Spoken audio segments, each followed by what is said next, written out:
बोलिए चंद्र भगवान द्रवाः सदनः भूत्वा विश्ववेदाः पृथ्वीमातरः सुमनुनामा की जय।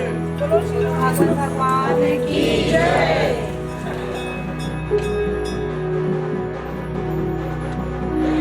भागवत पुराण यज्ञ की जय।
तत्पुरुषाय च विद्महे महादेवाय च धीमहि तन्नो रुद्रः प्रचोदयात्।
पुनातो।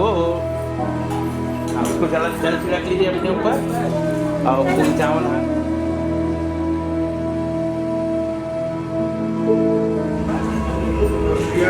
इदम संपल्कम संकल्पम कलश समर्पयामि। दीप देवताय नमः। ज्योति स्वरूपाय नमः।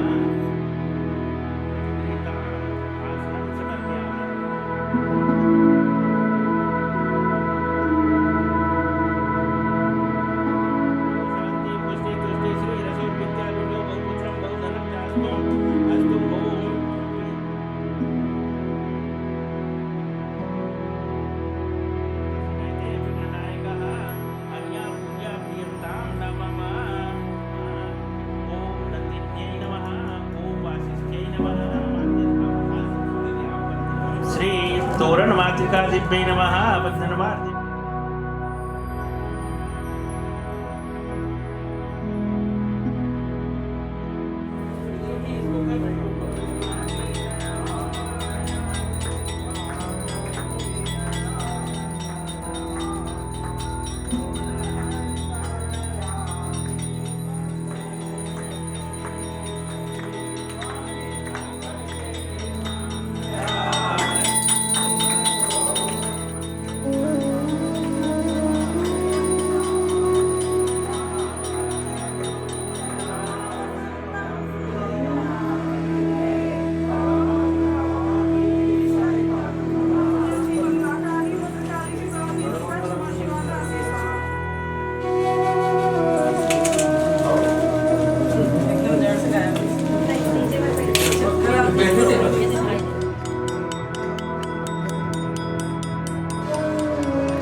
वैसे तो सच्चिदानंद नाम जो है वो भगवान का नाम कह देते हैं हम।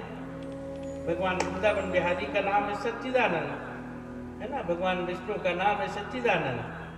तो इनको सच्चिदानंद होती है। इसके लिए जब भगवान की कृपा होती तभी हम चित्त की अनुभूति कर पाते हैं, है ना। शब्द तो उपयोग हो जाता है, चित्त हमारा चित्त ऐसा है, हमारा चित्त वैसा है, कहते तो हैं हम लोग, है ना। चित्त मन तो खाली कहने से ही चित्त की अनुभूति नहीं हो पाती। चित्त के लिए वहां पर डूबना पड़ेगा, आपको जाकर के डूबना पड़ेगा पूरी तरह से। डूब करके अंदर में जब डुबकी लगाएंगे तब देखेंगे, तब वो चित्त की अनुभूति होती है।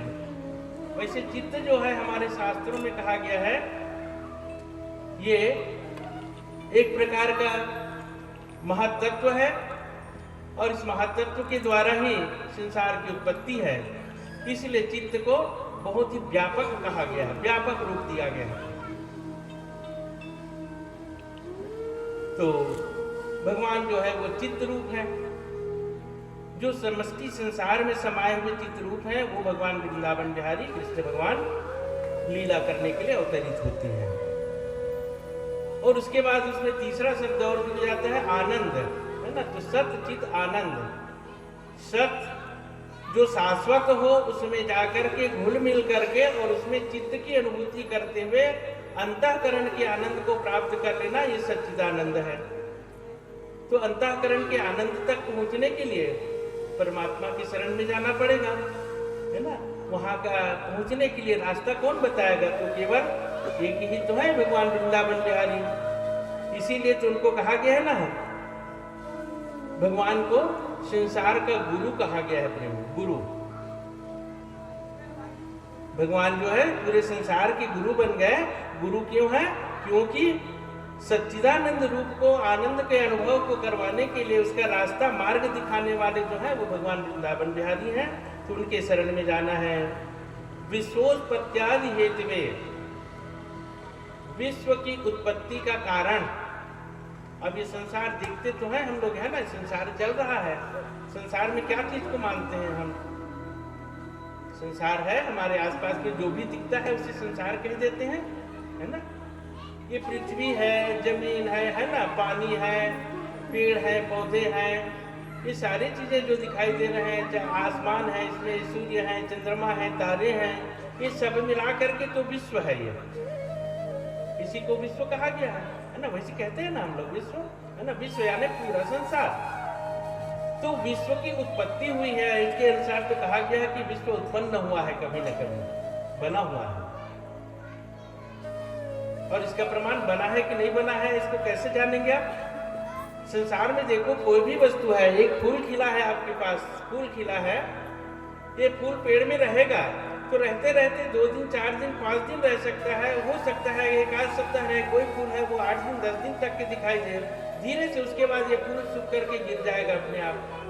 किसी पेड़ में फल लगा है, फल लगा है तो लगा ही रहेगा हमेशा, ऐसे नहीं होगा। एक समय आएगा वो पक के गिर जाएगा और टूट जाएगा, उससे अलग ही हो जाता है वो, है ना। एक पौधा छोटा सा हुआ, धीरे धीरे धीरे धीरे बढ़ते हुए जाता है और बढ़ करके फिर वो एक समय सूख जाता है ना।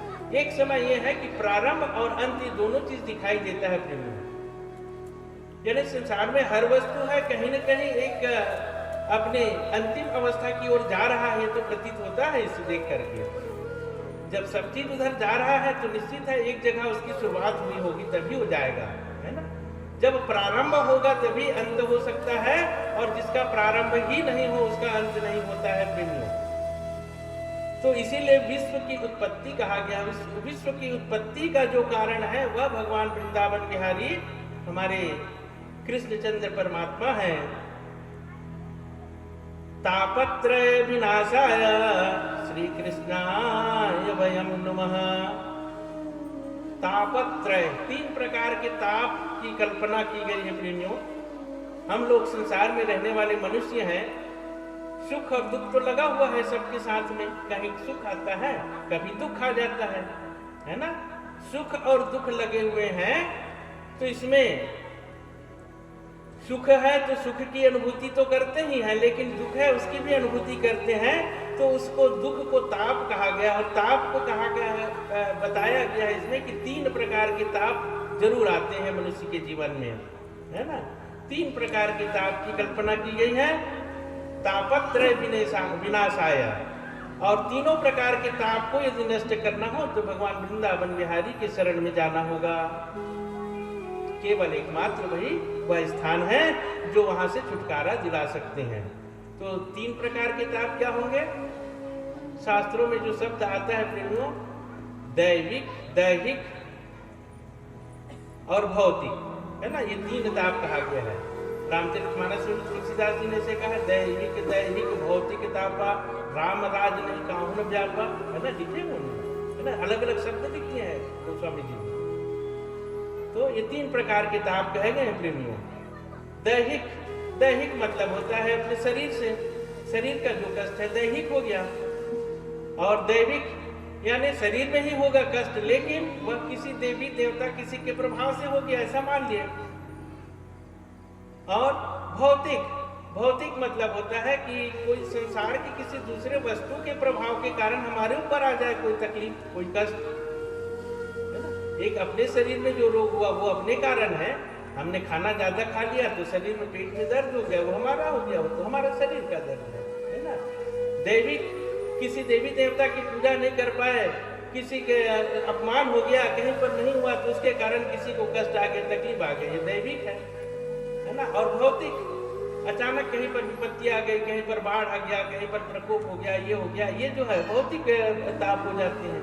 तो इस प्रकार से 3 प्रकार से बांटा गया है। तो तीनों प्रकार के ताप से यदि मुक्ति पाना चाहते हैं तो भगवान वृंदावन बिहारी के शरण में जाना होगा। और ऐसे भगवान कृष्णचंद्र परमात्मा को हम नमस्कार करते हैं, प्रणाम करते हैं। श्री कृष्णाय वयम नमः। भगवान वृंदावन बिहारी के चरणों में नमस्कार हो। बोले वृंदावन बिहारी लाल की जय। ये भगवान की कथा है प्रेमियों।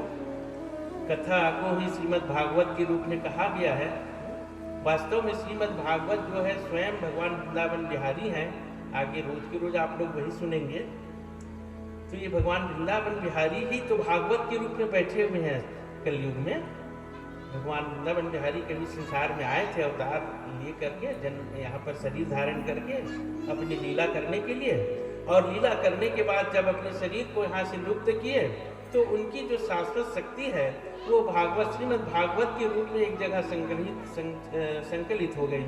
और ये भगवान वृंदावन बिहारी के शाश्वत रूप है। इसकी पूजा करने से भगवान कृष्ण की कृपा मिलती है। इसमें लिखे हुए एक एक शब्द है वो भगवान के द्वारा दिए हुए ज्ञान ही तो है। तो इन्हीं ज्ञान को हमें प्राप्त करना है। श्रीमद् भागवत भगवान वृंदावन बिहारी के चरित्र पर लिखी हुई पुस्तक है। इस भागवत में भगवान के जब यहाँ पर अवतार लेकर के रहे तो जो जो उन्होंने लीला की है उन लीलाओं का वर्णन किया गया है प्रेमियों। सामान्य रूप से देखा जाए तो भागवत में भगवान कृष्ण की लीलाओं का वर्णन है। तो कृष्ण द्वापर युग में आए थे तो आज कृष्ण नहीं है, या उससे पहले कृष्ण नहीं रहे होंगे क्या? द्वापर युग तो आया, आज से 5000 वर्ष पहले द्वापर युग था, है ना। 5200 वर्ष हुए हैं भगवान कृष्ण को यहाँ से लुप्त हुए अपने शरीर को वैकुंठ धाम तक भेजने के बाद। तो अभी 5200 वर्ष ही हुए हैं। तो उस समय भगवान कृष्ण थे और भगवान कृष्ण जो है शरीर रूप में लीला की है उसका वर्णन कहीं कहीं पर आया हुआ है। 125 वर्षों तक भगवान जो है पृथ्वी में रहेगा, है ना। तो मान लो 5325 वर्ष के पहले भगवान नहीं थे, ऐसा माने कि नहीं मानना पड़ेगा? भाई उस समय आए हैं मतलब उसके पहले नहीं थे भगवान, ऐसा कहेंगे हम। तो क्या उससे पहले भागवत नहीं हुई होगी, या भागवत नहीं कहा जा सकता, या भागवत का प्रभाव नहीं रहा होगा? अब इसको हमको व्यापक रूप से देखना है प्रेमियों। इसी को यहाँ पर भेद है, थोड़ा सा उस भेद को जानते हुए चलना है। भगवान कृष्ण जो है एक रूप में यहाँ पर अवतार लेके आए, वो तो एक कृष्ण हुए अपने। लेकिन वही कृष्ण जो है उससे पहले जब संसार बना उससे भी पहले, तभी तो संसार को उन्होंने बनाया है ना। लिखा है पहले श्लोक में विश्वोत्पत्त्यादि हेतु, विश्व की उत्पत्ति का कारण है कृष्ण। तो बाद में आया भगवान कृष्ण, ऐसा कहें तो अधूरा हो जाएगा ये। तो हमारे भगवान कृष्ण उससे भी पहले गोलोक धाम में भगवान कृष्ण उसी रूप में लीला करते हुए आज भी मौजूद है प्रेमियों। और उनकी लीला हर रोज होती है, हर क्षण में लीला हो रही है, हर साल में लीला हो रही है, हर काल में लीला हो रही है। भगवान की लीला कभी रुकती नहीं है। तो वो भगवान वृंदावन बिहारी गोलोक में आज भी उसी प्रकार की लीला कर रहे हैं, उसके पहले भी लीला कर रहे थे, उन्हीं लीलाओं का वर्णन है। तो भगवान को केवल सीमित मान करके मत देखिएगा आप लोग, क्योंकि पूरी जो भागवत कथा लिखी गई है वो एक तो कृष्ण का जो लीला स्वरूप जो है द्वापर युग में जो उन्होंने लीला किया वो है, और वही लीला जो है उनके भगवान के पूर्ण रूप के द्वारा भी किया गया लीला है जो आज भी संसार में हो रहा है। और उसके अलावा तीसरा एक जगह भगवान कृष्ण को और देखना है आपको, वो है अपने अंदर में है। यत्र पिंडे तत् ब्रह्मांडे कहा गया हमारे शास्त्रों में प्रेम। तो जो संपूर्ण ब्रह्मांड में जो है वो आपके अंदर भी बैठा हुआ, तो मेरे अंदर भी बैठा हुआ कृष्ण वही लीला कर रहा है, ये आपको अनुभव करना है। इतना अनुभव कर लिए तो श्रीमद् भागवत की जो पूरी कथा है वो समझ में आ जाती है प्रेमियों। तो भागवत की कथा बहुत ही गहन है, इसको समझने में इसमें इतना ज्ञान छिपा हुआ है कि कथा कहानी बता करके केवल कोई ज्ञान कह दे तो संभव नहीं है। इसमें तो जितना डूबते जाएंगे उतना ही और ये ज्ञान उसका ऊपर आते जाता है, गहराई बढ़ते जाती है। इसका था पा लेना किसी के लिए संभव नहीं है, फिर भी कोशिश ये करना है कि हमें गहराई तक पहुंचे। तो प्रेम से बोलेंगे बोलिए वृंदावन बिहारी लाल की। भगवान के कृपा पाने के लिए भगवान की भक्ति करना बहुत जरूरी होता है। और भक्ति करना मतलब भगवान के नाम लेना, है ना।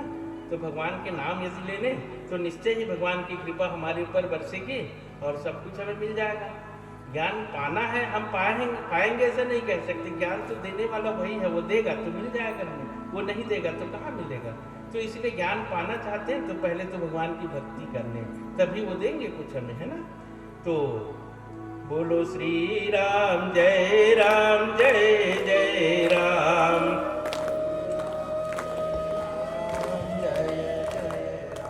बोलो श्री राम जय जय राम। बोलो श्री राम जय जय राम। बोलो श्री राम जय जय राम। बोलो श्री राम जय जय राम। श्री कृष्ण गोविंद हरे मुरारी। श्री कृष्ण गोविंद हरे मुरारे। हे नाथ नारायण वासुदेव। हे नाथ नारायण वासुदेवा। श्री कृष्ण गोविंद हरे मुरारे। श्री कृष्ण गोविंद हरे मुरारे। हे नाथ नारायण वासुदेव। हे नाथ नारायण वासुदेवा। बोलिए कृष्णचंद्र भगवान की जय। किसी समय सब आप लोग जैसे इकट्ठा हुए हैं वैसे ही बहुत सारे ऋषि मुनि लोग, ऋषियों का काम है भगवान की भजन करना, पूजा करना, यज्ञ जप तप आदि करना। वो सब ऋषि मुनिगण एक जगह इकट्ठा हो गए और इकट्ठा होकर के दिन भर अपना काम करते थे। ऐसे ही शाम का समय बिल्कुल बैठ जाते थे और अपने में एक श्रेष्ठ व्यक्ति को चुन करके और उनको सामने बैठा करके और उनसे निवेदन किए कि आप भगवान की कोई कथा सुनाइए, कोई कहानी सुनाइए। तो सब ऋषि मुनि लोग वहाँ पर शौनक आदि ऋषिगण 88,000 ऋषिगण इकट्ठा हुए थे और सब लोग सूत जी महाराज को आगे ला करके और उनसे कथा पूछने लगे थे। ये कथा की शुरुआत इस तरह से लिखी इसमें और उनसे पूछे हैं उन्होंने कि कुछ ऐसा बताइए, हमें कुछ ऐसा चीज बताइए जिससे सबका कल्याण हो, संसार का कल्याण हो, भगवत कृपा प्राप्त हो और मनुष्य का जीवन पाने का हमारा जो उद्देश्य है वह पूरा हो जाए। मनुष्य जीवन पाने का उद्देश्य क्या कहा गया है? तो हमारे शास्त्रों ने कहा है प्रेमियों कि धर्म, अर्थ, काम और मोक्ष 4 पुरुषार्थ माने गए हैं। ये चारों पुरुषार्थ को प्राप्त कर लेना ही मनुष्य जीवन की प्राप्ति का उद्देश्य है और इसीलिए भगवान ने हमें मनुष्य का जीवन दिया है। तो ये सब साधन सिद्ध हो जाए, इसके लिए कोई ऐसा चीज हमें बताइए जिसको सुन करके, जान करके मनोवांछित फल की प्राप्ति हो सके। ऋषियों ने कहा है इह घोरे कलौ प्रायो जीवश्चासुरतां गता क्लेशाक्रान्तस्य तस्यैव शोधने किं परायणम्। इह घोरे कलौ प्रायो, ये कलयुग घोर कलयुग है। कलयुग की अवस्था, कलयुग कहा गया प्रेमियों जहाँ पर धर्म की हानि हो जाती है, जहाँ पर केवल अहंकार, दंभ आदि की वृद्धि होने लगती है, वह कलयुग है। तो ऐसे समय में मनुष्य जो है मोक्ष का मार्ग और धर्म का मार्ग भूल जाता है और वैसे समय में आगे बढ़ने के लिए आने वाले जो दुख हुए, जो तकलीफ है, कष्ट है, उनको दूर करने के लिए कौन सा साधन है बताइए। इस प्रकार से शौनक आदि ऋषियों ने महात्मा सूत जी से पूछा था। तो सूत जी ने सोच विचार करके कहा था वहां पर प्रेमियों, सप्ताहेन सुतम चैत सर्वथा मुक्तिदायकम शनकाद्यै पुरा प्रोक्तम नारदाय दयापरै। सप्ताहेन यानी सप्ताह श्रवण, 7 दिन की भागवत कथा, भगवान की कथा सुनने का विधान है और इस कथा को सुनने से जो चाहोगे सब कुछ पूरा हो जाता है। आज से पहले भी कई बार इसका उपयोग हो चुका है।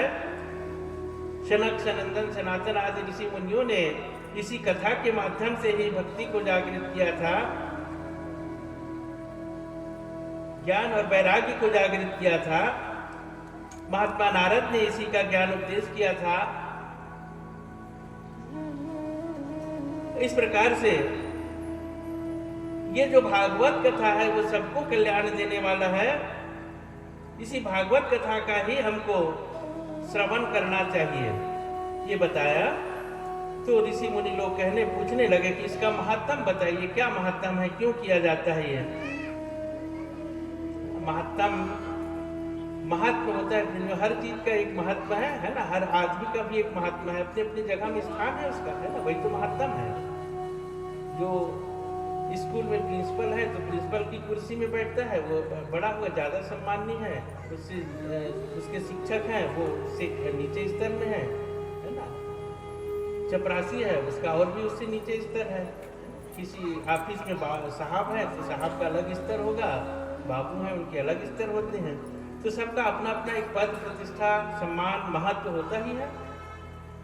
अच्छा, अब ये कह दे कि ये ज्यादा महत्व वाला है तो ये बड़ा है और ये कम महत्व वाला है तो छोटा है, ये कहना भी उचित नहीं है प्रेमियों। महत्व जो है उनके अलग अलग जगह के स्थान से जगह में स्थान में बना हुआ है, लेकिन आवश्यकता को देखी जाए तो आवश्यकता तो सबकी है ना। किसी एक के बिना दूसरे का काम नहीं चलता है प्रेमियों। आवश्यकता सबकी होती है। तो इस प्रकार से महत्व, हर वस्तु का एक महत्व है, स्थापित है, और उस महत्व को जानना चाहिए। तो श्रीमद् भागवत कथा के महत्व को बताते हुए सूत जी महाराज ने कहा कि मैं तुम्हें एक कथा सुनाता हूं, सुनो। तुंगभद्रा तटे पूर्वम अभूत पत्तनोत्तमम यत्र वर्णा सधर्मेण सत्य सत्कर्म तत्परा आत्मदेव पुरे तस्मिन् सर्ववेद विशारदः श्रोति स्मार्तेषु निष्णातो द्वितीय इव भास्करः। पुराने समय में एक कथा के माध्यम से मैं इसके महत्व को बता रहा हूँ, उसको सुनो। बताने लगे सूती महात्मा कि भागवत कथा का महत्व क्या है। पुराने समय में एक आत्मदेव नाम के व्यक्ति हुए। आत्मदेव पुरे तस्मिन सर्व वेद विशारदा, ब्राह्मण परिवार, ब्राह्मण कुल में जन्म हुआ। सभी प्रकार के वेद आदि का ज्ञान भी था उनको। श्रौत, स्मार्त आदि जितने भी प्रकार के जो हमारे शास्त्र हैं उन सबको भी उन्होंने पढ़ा और उन सबका ज्ञान लिया था। अपने कर्म क्षेत्र में भी बड़े ही प्रवीण थे, निष्णात थे, और इस तरह समाज में, परिवार में उनका नाम भी बिल्कुल सूर्य की तरह, यानी सब लोग उनको जानते थे। मान, प्रतिष्ठा, सम्मान सब कुछ बना हुआ था।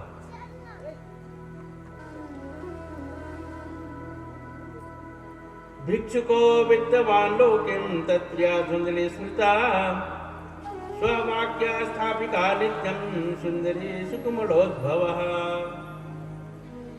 उनकी पत्नी हुई, पत्नी का नाम धुंधली बताया गया है। धुंधली नाम की पत्नी हुई। ये ब्राह्मण अपने कर्मों में लग्न रहते थे।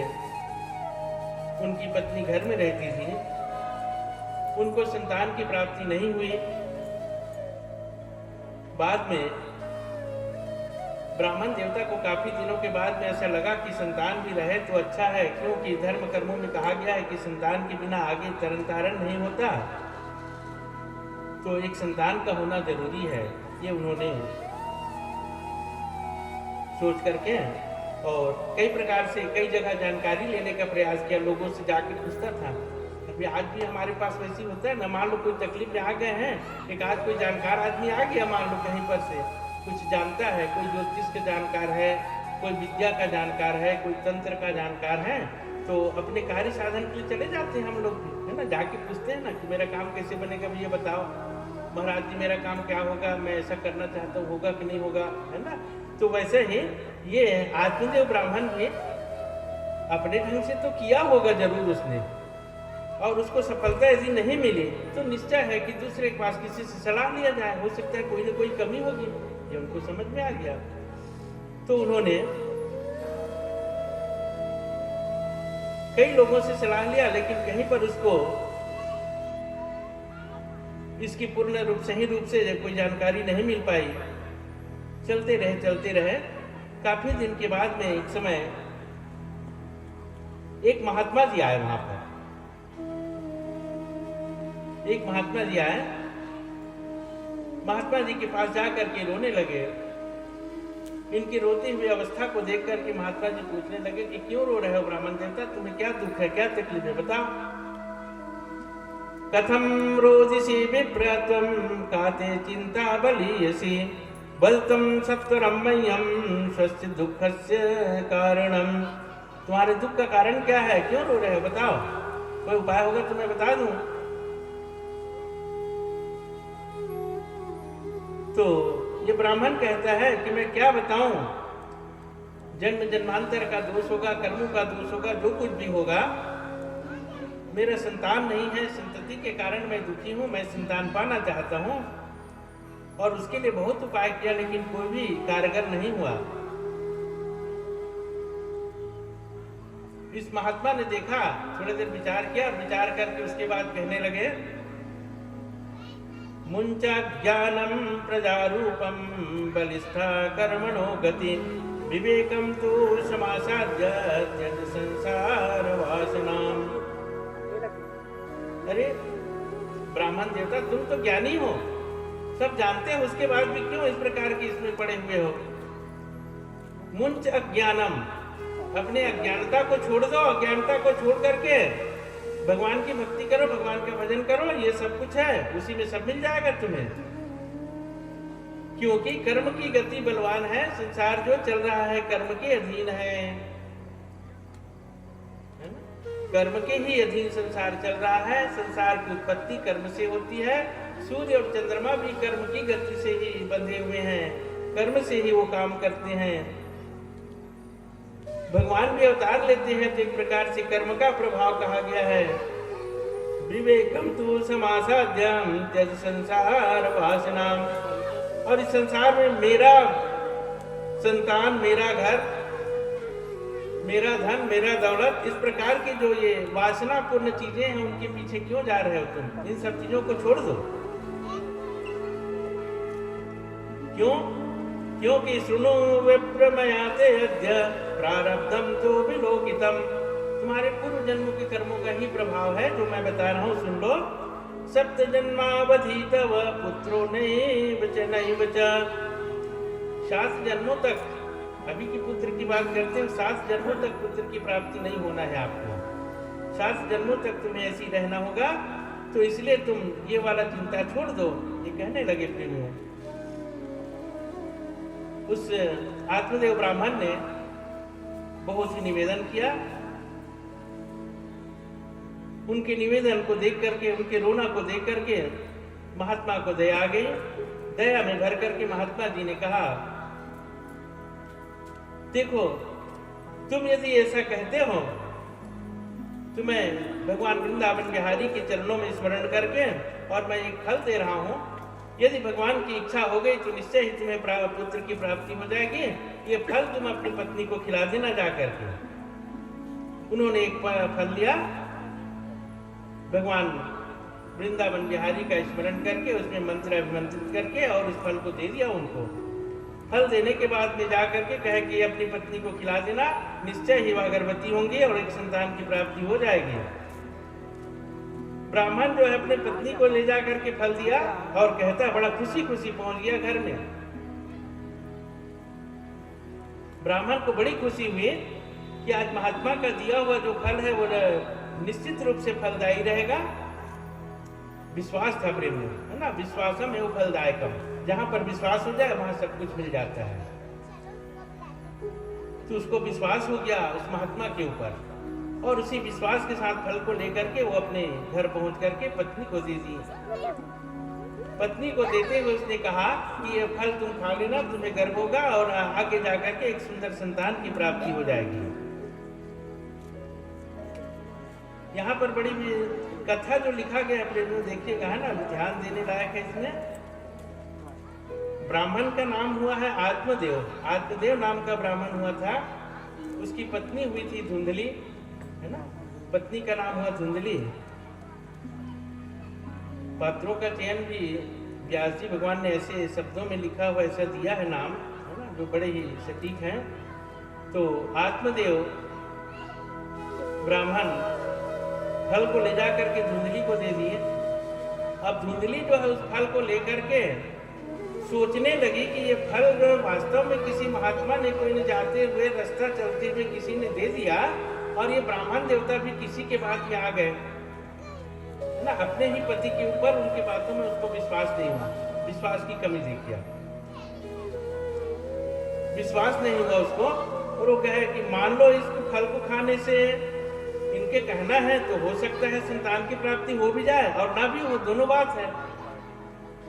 ना हो तब तो कोई बात नहीं है, लेकिन हो जाए तब फिर क्या होगा। तो उसको बड़ा दुख होने लगा, क्योंकि वह जो है धुंधली नाम की जो पत्नी थी वो बड़ी ही अपने आप में, अपने सुख, अपने रहन सहन, अपने खान पान, स्वार्थपरता जिसको कहते हैं ना, अपने लिए जो किया जाता है। संसार में दो तरह के लोग होते हैं प्रेमियों, एक स्वार्थ, जो कुछ भी करना है मेरे लिए, मुझे सुख मिल जाए, बाजू वाले को क्या मिलता है नहीं मिलता है वो जाने। और एक ऐसा है जो मुझे जो मिलता है वो मिले, लेकिन बाजू वाले को भी सुख मिल जाए, कम से कम एक भाव आ जाए उसमें, है ना। मेरे बाजू में बैठा हुआ है, मेरे बाजू में चल रहा है, या मेरे साथ में कोई और है, उसको भी कोई तकलीफ ना हो, उसको कोई दुख ना हो, इस चीज का ध्यान रखिए। तो ये दूसरे के लिए हो गया, दूसरे को, उसी का नाम क्या बन गया हमारे शब्दों में, परमार्थ, है ना। परमार्थ यानी दूसरे के लिए, स्वार्थ यानी अपने लिए। तो दो तरह के मनुष्य माने गए हैं कि एक स्वार्थ, अपने लिए ही सब कुछ चाहते हैं, और दूसरा जो परमार्थ, दूसरों को भी देखते हैं। मैं ये नहीं कहूंगा शास्त्र में कि भाई अपने को छोड़ दो, है ना। परमार्थ तो करना है, लेकिन परमार्थ करना है तो इसके लिए क्या ऐसा तो नहीं है भाई अपन खाना पीना छोड़ देंगे तभी होगा, ऐसा तो नहीं है ना। अपने को भी चलाना पड़ेगा, जब तक कि अपना शरीर रहेगा तभी तो किसी के लिए कुछ करेंगे। तो अपने शरीर को भी चलाना पड़ेगा, अपना खाना है, पीना है, रहना है, बैठना है, सोना है, उठना, ये सब भी देखना पड़ेगा हमें। कैसे कर पाएंगे? परमार्थ है तभी होगा जब स्वार्थ कर पाए हम, स्वार्थ के बाद ही परमार्थ आ पाएगा, है ना। तो उसको स्वार्थ नहीं कहा गया है प्रेमियों, उसको हम क्या कहेंगे, हम वह भी परमार्थ है, क्योंकि हम अपने शरीर को दूसरों के काम के लिए सजोर कर रहे हैं, बना रहे हैं, है ना। मैं अपने लिए थोड़ी बना रहा हूँ अपने शरीर को, मैं दूसरों का काम आ जाऊँ इसलिए बना रहा हूँ ना। तो इसलिए वह भी परमार्थ रहेगा। उस समय यदि अपने लिए कोई कर दिया तो उसको स्वार्थ नहीं कहेंगे आप। कभी कभी कोई लोग प्रश्न कर देते हैं ऐसा, परमार्थ यानी दूसरे के लिए करने के लिए कहा महाराज जी आप, लेकिन कोई आदमी खाना खाते हो तो अपने शरीर के लिए खा रहा है, तो खा रहा है तो स्वार्थ हुआ कि परमार्थ हुआ? अब इसको कैसे निर्णय करेंगे आप, है ना। तो उसका भाव देखिए, शरीर को चलाने के लिए भोजन तो करना जरूरी है, क्योंकि यह अन्नमय कोश है, अन्नमय शरीर है, भोजन के बिना चलेगा ही नहीं। और शरीर ही ना रहा तो कर्म कैसे होगा, किसी के लिए करोगे ही कैसे तुम। तो इसलिए शरीर को तो रखना पड़ेगा ना सुरक्षित। शरीर को रखने के लिए हमें भोजन भी करना है, नींद भी सोना है, समय पर आना है, जाना है, सब कुछ है। हमारे संसार में जो क्रियाएं हैं उन सब में भी हमें जाना है, और इनको साथ में रहते हुए भाव, हमारा भाव ये रहे, हमारी सोच, हमारे विचार वहां पर रहे कि हम औरों के काम आ जाएं, दूसरों के लिए भी कुछ करके चलें आगे, दूसरों को भी साथ में लेकर के चलें। ये जो भाव है उसी का नाम परमार्थ है प्रेमियों। तो परमार्थ का भाव आना चाहिए।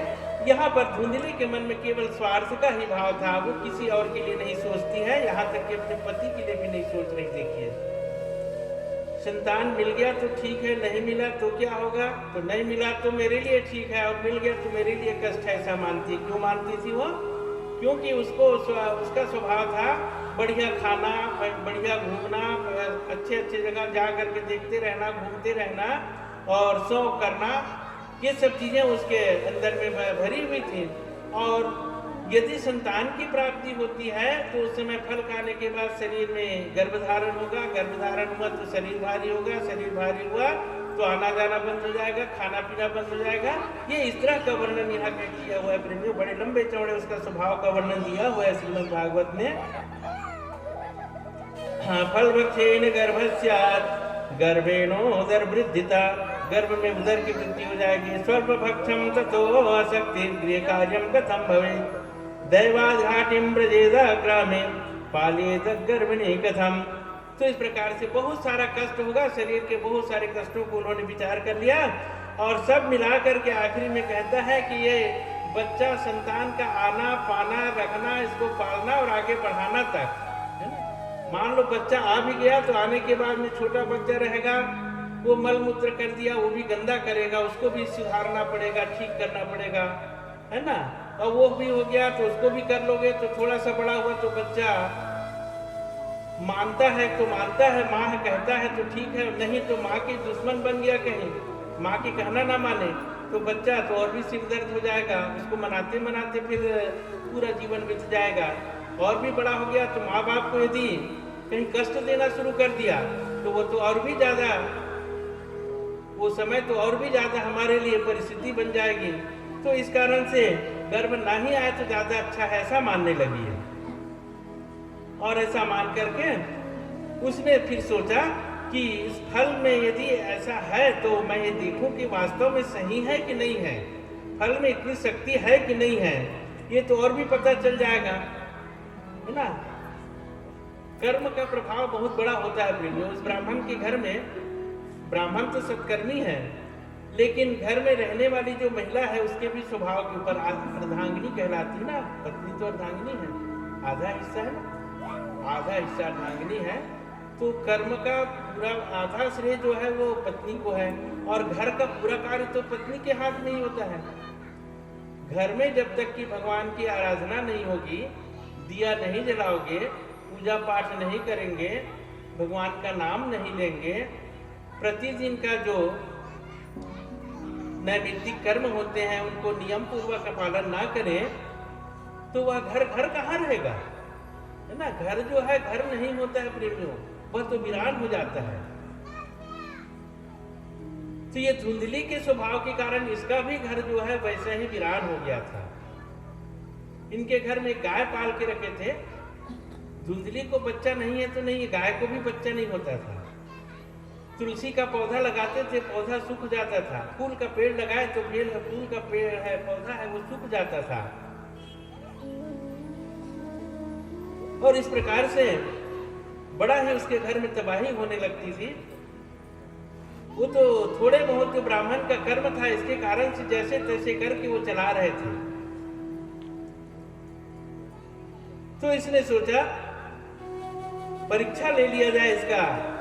फलम अर्पयेथेन्मयितुं परीक्षार्थं तु सांप्रतं तत्तदाचरितं सर्वं तथैव स्त्री स्वभावतः। अपने स्त्री स्वभाव से इसने सोचा कि इस फल की परीक्षा ले ली जाए और उन्होंने उस गाय को ही फल खिला दिया, गाय को फल खिला दिया उन्होंने। निश्चय रूप से उस समय उनकी बहुत ही नजदीकी एक सहेली थी, मान लें, जिसको बिल्कुल बहन की तरह मानती थी वो। उन्होंने सहयोग दिया उनको और कहा कि फल की परीक्षा ले लो, तुम इस गाय को खिला के देख लो, वास्तव में होता है कि नहीं होता, पता चल जाएगा। अब इन्होंने प्रश्न रख दिया वहां पर कि फिर मान लो बच्चा नहीं आया है, गाय को बच्चा आ गया, तो फिर फल खाने का फल क्या हुआ कि नहीं हुआ, इसको कैसे बताएंगे हम। तो कहे तुम चिंता मत करो, मेरे पेट में भी एक बच्चा है, जब आ जाएगा तो उस समय मैं तुम्हें बच्चा दे दूंगा, तुम अभी गर्भवती होने का एक ढोंग करते रहना, तुम गर्भवती नहीं होना चाहती। तो इस प्रकार उसको सलाह दी थी उसकी सहेली ने, और उनको मान करके, है ना। जब बुद्धि कुमार्ग में चलती है प्रेमियों, तो सोच हमारे बिगड़ जाते हैं, और सोच बिगड़ते हैं तो वैसे ही वैसे हमारे सहयोगी मिलने लगते हैं, उसी प्रकार के हमारे रास्ते में वैसे लोग आ जाते हैं, जुड़ने लगते हैं। ये कथा के माध्यम से बताना चाह रहे हैं भगवान व्यास जी कि आत्मदेव ब्राह्मण था। आत्मदेव कौन है, तो हम सभी तो आत्मदेव हैं। मनुष्य के अंदर बैठी हुई जो आत्म तत्व है, मैं जो कहता हूँ, मैं का अर्थ ही आत्मदेव है। मैं नाम का जो है वही आत्मदेव है, और उसके अंदर में जो उसके सोच और विचार है, जो बुद्धि है ना, बुद्धि नाम की पत्नी है, उसकी बुद्धि जो है उसी का नाम धुंधली है। तो आत्मदेव, मैं आत्मा से तो भगवान का ही अंश हूँ। ईश्वर अंश जीव अविनाशी, चेतन अमल सहज सुख राशि। आत्मदेव तो ईश्वर का ही अंश है, वो कभी गलत नहीं सोचता है। आत्मा की आवाज यदि सुनेंगे संसार में तो कभी गलत नहीं होगा, बिल्कुल सही रास्ता बताएगा वो। हाँ, उसके बाद यदि हम अपने स्वार्थ में पढ़ करके, संसार में पढ़ करके, संसारिकता के भाव में आकर के अपने विचारों को बदल दें और बुद्धि के रास्ते में चलने लग जाएं, तो निश्चय ही गलत मार्ग मिल सकता है। तो बुद्धि जो है धुंधली है इनकी। बुद्धि क्या चाहती है? संसार में रह करके सांसारिक वस्तुओं को प्राप्त करना चाहती है, और आत्मा जो है वह परमात्मा तत्व की ओर आगे बढ़ता है। ये दोनों में भेद है प्रेमियों। और ऐसी बुद्धि जो है यहाँ पर किसी महात्मा के द्वारा दिए हुए फल को, महात्मा के द्वारा दिए हुए ज्ञान रूपी जो फल है, उस ज्ञान रूपी फल को उन्होंने ग्रहण नहीं किया। ज्ञान को ग्रहण ना करके उसको किसको दे दिया? तो गाय को, है ना, गाय को खिला दिया उन्होंने। गाय को खिला दिया तो निश्चय ही उस फल का प्रभाव है, क्योंकि महात्मा का दिया हुआ फल है प्रेमियों, निरर्थक नहीं जाएगा। आगे चल करके वह गाय माता जो है गर्भवती हुई, और गाय माता के अंश से एक सुंदर पुत्र की प्राप्ति हुई।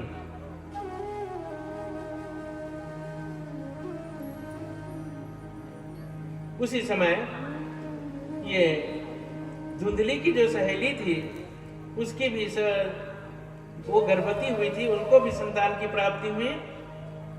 और उस संतान को अब उन्होंने कहा कि अपनी संतान मुझे दे दो। उसी संतान को ला के उन्होंने रख लिया, और रख करके अब ब्राह्मण देवता समझे मुझे संतान की प्राप्ति हो गई, और एक नहीं दो संतान मिला। उसी समय गाय को भी एक संतान की प्राप्ति हुई, और इसको धुंधली को भी एक संतान की प्राप्ति मानी गई है ना, हुई नहीं है, इसको मानी गई है। 2 संतान आ गए ब्राह्मण के घर में। ब्राह्मण को तो यही हो रहा है कि मेरे घर में 2 संतान हैं, और ये दोनों संतान अब मेरे वंश को आगे रोशन करेंगे, मेरा नाम रोशन कर देंगे, ऐसा उन्होंने मानना शुरू कर दिया। जितने भी प्रकार के संस्कार कहे गए प्रेमियों, है ना, संतान की प्राप्ति होती है तो हमारे धर्मशास्त्रों में संस्कार का वर्णन आया हुआ है। 16 संस्कार कहा गया है, 16 प्रकार के संस्कार इसीलिए किए जाते हैं, इससे कि आने वाला जो पिंड है वह संस्कारवान बने, उसमें संस्कार की प्राप्ति हो, वह संस्कारहीनता की ओर ना जाने पाए, इसलिए 16 संस्कार किए जाते हैं। 16 संस्कार भले आज के समय में पूरी तरह से पालन ना किए जाते हों, लेकिन कुछ संस्कारों को तो जरूर करते हैं हम लोग, है ना। तो जहाँ तक संभव हो सके अधिक से अधिक संस्कार करने चाहिए। संस्कारों को करने से वह जो आने वाला बच्चा है वह संस्कारवान बनता है, ये कहा गया है। संस्कार क्या चीज होता है? तो संस्कार मतलब पूजा ही तो है, करने का जो कर्म है वो पूजा के रूप में है, और उन पूजा पाठ, भगवान का याद करना, भगवान का ध्यान करना, वृंदावन बिहारी के चरणों में समर्पण होना, इससे निश्चय ही उस आने वाले संतति को सत्मार्ग मिल जाता है, इसलिए उसको संस्कार नाम दिया गया है। तो इस ब्राह्मण ने सभी प्रकार के संस्कार किए। त्रिमासे निर्गते चाथा साधेनो शुष्णेर्वकः सर्वांगसुनं दिव्यं निर्मलं कनकप्रभं दृष्ट्वा प्रसन्नो विप्रस्थुं संस्कारान् स्वयं आदधे। सभी प्रकार के संस्कार भी किया इन्होंने, है ना। अब उसके बाद जो गाय का बच्चा हुआ था वह भी उस समय बड़ा सुंदर था, देखने में सुंदर था। उसमें एक वह मनुष्य के आकार में ही था, थोड़ी सी उसमें एक परिवर्तन दिखाई दिया, वो था उसका कान बड़ा था, गाय के जैसा कान हो गया उसका। अब दोनों बच्चों का नामकरण किए तो नाम रखे अपने बच्चे का नाम धुंधली का पुत्र होने के कारण उसको नाम दिया गया था धुंधकारी, और गाय का पुत्र होने के कारण इसको गोकर्ण, गाय के कान जैसा कान होने के कारण गोकर्ण नाम दे दिया इनको। तो इस प्रकार ब्राह्मण के 2 पुत्र हो गए। आगे चल करके धीरे धीरे ये जो ब्राह्मण का स्वयं का जो पुत्र हुआ, वास्तव में उसका पुत्र नहीं है ना, वो तो खरीदा हुआ पुत्र है मान लो उनका। तो ये पुत्र जो है धोखे में रखा हुआ पुत्र है ना, धोखा, जहां पर बीज ही धोखे में डाला गया हो, नींव रखी गई हो धोखे से, तो सब कुछ धोखा ही तो रहेगा उसमें अच्छा चीज कहाँ बन पाएगा, है ना। गलत तरीके से हम किसी चीज की नींव डालेंगे तो पूरा गलत तो मिलेगा आगे। तो इसलिए नींव को ही पहले सही करना चाहिए। यहाँ पर गलत नींव डाल दी गई, और इस गलत नींव के कारण आगे जो यहाँ पर संतति पैदा हुई, जो वृक्ष यहाँ दिखाई दे रहा है वह भी गलत हो रहा है। ये जो धुंधली का बच्चा हुआ, उसका नाम उन्होंने उसके नाम के आधार पर रख दिया था धुंधकारी। धुंधकारी नाम हुआ, तो वो नाम जैसा था वैसा ही काम भी हो गया उसका, है ना। इसीलिए कहा भी जाता है कि जो नाम भी रखो तो बड़ा सोच समझ के, और ऐसा नाम रखो जो जिसका कुछ अर्थ निकले, कुछ उसमें अच्छाई दिखे, ऐसा नाम रखना चाहिए, ऐसा कहा गया है अपने में। नाम के बारे में और कई प्रकार से भी कहीं कहीं वर्णन आता है। किसी समय की बात है, एक आदमी का नाम रखा गया था, उसका नाम था ठनठन पाल। ठनठन पाल नाम रख दिया उसका। उन लोग 7 भाई थे वैसे, और भाइयों का अलग अलग नाम था, और ये सबसे छोटा था, इसका नाम ठनठन पाल। तो ठनठन पाल नाम का जो आदमी है, उसको सब लोग चिढ़ाते थे नाम से ही, उसको बार बार उसके नाम लेकर के और ठनठन पाल करके हंसते थे उसके ऊपर से। तो कुछ दिन बाद में जब वो समझने लायक हुआ, तो उसको बड़ा खराब लगता था कि मेरा नाम ठनठन पाल रख दिए हैं, मेरे माता पिता लोग सबका अच्छा नाम रखे, मेरे ही नाम क्यों ऐसा रख दिया, ऐसा होता था उसको। तो बड़ा दुख हुआ, और बड़ा दुख में भर करके वो घूमने के लिए निकला, और घूमने के लिए जाते जाते रास्ते में सोचने लगा कि किसका नाम क्या होगा, मैं क्या नाम रखूं, मुझे क्या नाम रखना चाहिए, कोई अच्छा सा नाम देख करके रखूंगा। सब लोगों से नाम पूछना शुरू किया वो, तुम्हारा क्या नाम भैया, तुम्हारा क्या नाम है, तुम्हारा क्या नाम, सबको पूछता था वो। अब सबको नाम पूछे तो सब अपना अपना नाम बताते थे, जैसा जैसा है वैसा। जाते जाते जा रहे थे, तो एक जगह उनको एक महिला दिखाई दी। वो महिला कई जगह गांव देहात में ज़्यादातर दिखाई देता है, हर शहरों में तो आप नहीं देख पाएंगे, है ना, या छोटे जो गांव होते हैं वैसे जगहों में गाय जैसे घूमते रहती हैं और बीच में गोबर करती हैं, तो उनका गोबर सूख जाता है, उसको भी उठा के ले आते हैं, वो कंडा बन जाता है। तो कंडा गोबर का जो उठाना, गोबर का कंडा, तो वो महिला जो है गोबर के कंडे उठा रही थी, वैसे ही सूखे सूखे गोबर है ये है। तो ये आदमी जा करके पूछा कि बहन जी आपका नाम क्या है बताओ। तो उसने कहा मेरा नाम लक्ष्मी बाई है ना, उसका नाम वो लक्ष्मी बाई। और क्या कर रही हो तुम? तो ये कंडे पड़े हैं, इनको उठा रही हूँ, उसका काम आ जाएगा, आगे उपयोग करना है इसलिए उठा रही हूँ। तो कंडा उठा रही थी, उसको देखा उन्होंने, नाम पूछा, अब देख लिया, उसके बाद वहां से फिर आगे बढ़ा। फिर आगे गए तो उनको थोड़ी दूर में जाने के बाद में एक बहुत ही कमजोर आदमी डंडा पकड़े हुए और एक हाथ में एक बर्तन पकड़ा हुआ था, डब्बा, और मिले दाता, मिले भाई, मिले दे दो पिता, दे दो माता, ऐसा करके 1 रुपया दे दो, 2 रुपया दे दो, ऐसा भीख मांगते हुए घूम रहा है एक आदमी। भीख मांगते हुए आदमी को देख लिया उसने। अब भीख मांगते हुए आदमी को देखा, उसके पास गए, उससे पूछे कि भैया आपका नाम क्या है, आप क्या कर रहे हो? तो कहे मेरा नाम तो महिपाल है भैया। तो क्या कर रहे हो आप भैया? तो मेरे पास कुछ भी नहीं है, खाने के लिए, जीने के लिए भीख मांगता हूँ, 2-4 पैसा मिल जाता है तो भोजन करता हूँ, यही मेरा जीवन चलाने का साधन है। अब उसको भी देखे, सोच लिए। उसके बाद फिर आगे जा रहे थे, रास्ते में सड़क में बड़ा उनका विचार ऊपर नीचे हो रहा था कि क्या करूं, कैसा करूं, किससे नाम पूछूं मैं। तो उस समय जाते जाते मैं उनको दिखा तो एक जगह एक वृद्ध व्यक्ति की अर्थी जा रही थी। वहां पर सब लोग बड़े भीड़ में चल रहे थे।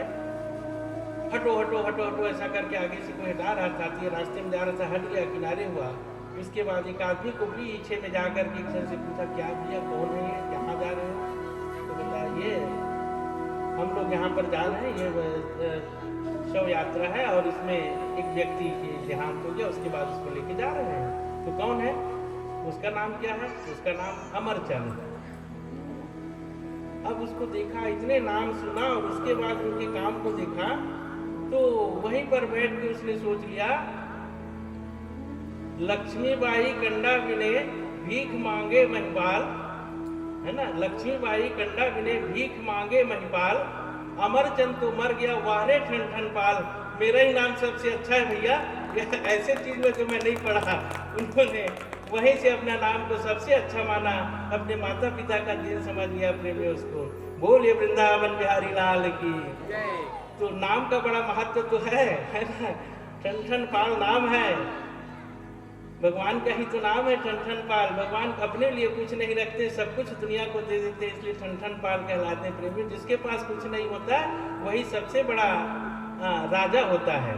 किसी महात्मा ने कहा भी है ना, हमारे विचारकों ने कहा है, चाह गई चिंता मिटी मनवा बेपरवाह, जिनको कछु न चाहिए सोई शाहनशाह। है ना, शाहनशाह कौन है, राजा कौन है सबसे बड़ा? तो चाह गई चिंता मिटी, अपने अंदर से चाह को खत्म कर दो, कोई चीज की इच्छा न रहे। चिंता, चाह गई तो चिंता अपने आप खत्म हो जाएगी। किस चीज की चिंता करोगे? आज है कल नहीं है। संसार का हर वस्तु नाशवान है, कभी न कभी जाके नष्ट होना ही सबको। तो किस चीज की चिंता करते होते हैं? न कुछ मेरा है न तेरा है। भैया हम लोग तो आए हैं एक नाटक में, हम लोगों को जो रोल मिला हुआ है उसको पूरा करने के लिए आए हैं, और अपना अपना रोल पूरा करके अपना अपना जो कर्तव्य उसका पालन करो और उसके बाद फिर चले जाओ। बस इतना ही तो है संसार का नियम। चाह गई चिंता मिटी मनवा बेपरवाह, जिनके मन में किसी प्रकार की कोई सोच ना हो, तो वही सबसे बड़ा राजा है, वही सबसे बड़ा धनवान है, धनी व्यक्ति कहा जाए। बोलिए वृंदावन बिहारी लाल की। तो इस प्रकार से नाम, यहाँ पर नाम रखा गया था धुंधकारी, तो धुंधकारी ही हो गया प्रेमियों। और ये धुंधकारी जो है बड़ा ही उत्पात मचाने लगा। किसी को भी मार देना, किसी को गाली देना, किसी को गिरा देना, इस तरह से बड़ा उत्पात पूर्वक अपना काम करना शुरू किया। आगे जाकर के और भी कुत्सित वृत्ति हो गई उसकी, किसी से छीन लेना, झपट लेना, और आगे बढ़ करके अपने घर के ही सब जो सामान थे उनको सब निकाल करके कहीं बेच देना, जा करके गलत तरीके से खान पान करना, ये सब चीज में आ गया वो, यानी रास्ता बिगड़ गया। तो फिर उसके बाद जो कुछ भी उसके पास है सब कुछ वो नष्ट कर डालता है। आज दुनिया में हम देख रहे हैं, जो आदमी जो गलत रास्ते में चला गया उसको तो भी राजा के राज में भी बैठा दो तो नहीं बचाएगा, सब खत्म हो जाएगा वो, है ना। तो वैसे ही तो है। तो जो कुछ भी ब्राह्मण ने कमाया था वह सब भी धन खत्म कर दिया। आखिरी में माता पिता जो है वो बूढ़े हो गए थे, बड़े मुश्किल से कहे कि बेटा अब तू हमारे लायक नहीं है, उसको या तो तू हमारे से दूर हो जा या फिर हम ही दूर हो जाते हैं। माता पिता जो है छोड़ करके जंगल चले गए। भाई था जिसका नाम हुआ गोकर्ण, वो बड़ा महात्मा था प्रेम, गोकर्ण नाम ही है, गोकर्ण नाम से जो हुआ वो महात्मा था। महात्मा प्रवृत्ति होने के कारण वो तीर्थ यात्रा करने के लिए चला गया। ये झंझट में कहाँ पड़ूंगा, इन सब चीजों को छोड़ो और माया मोह से दूर होकर के मैं भगवत भजन करता रहूं, ऐसा सोच के वो तीर्थ यात्रा करने निकल गया। अब आगे चल करके माता पिता भी ना रहे तो ये लड़का जो है और भी ज्यादा उच्छृंखल हो गया और कई प्रकार के अनर्गल कार्य करते हुए कहीं पर चोरी करना, चोरी करवाना, छीना झपटी करना, मारना पीटना, ये सब करते हुए वेश्यावृत्ति आदि सब कार्यों में लिप्त होकर के अपना जीवन नष्ट करना शुरू कर दिया। और उस समय राजा के घर चोरी कर लिया जा करके, राजा के घर से भी चोरी करके सामान ले आया।